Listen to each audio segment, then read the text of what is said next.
The first thing you're going to do is remove a small hex screw at the base of the handle with your Allen wrench.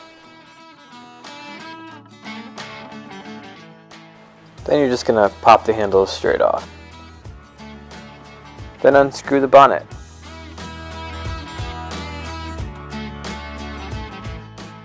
Take a wrench, or in this case a pair of pliers, and loosen the mounting nut.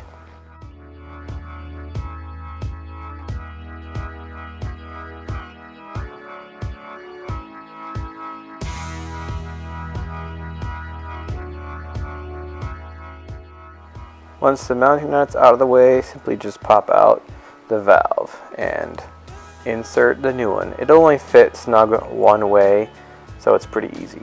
Then obviously reinstall the mounting nut, reinstall the bonnet,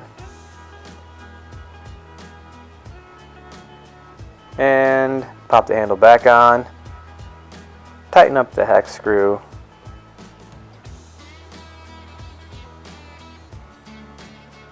and boom, you're done.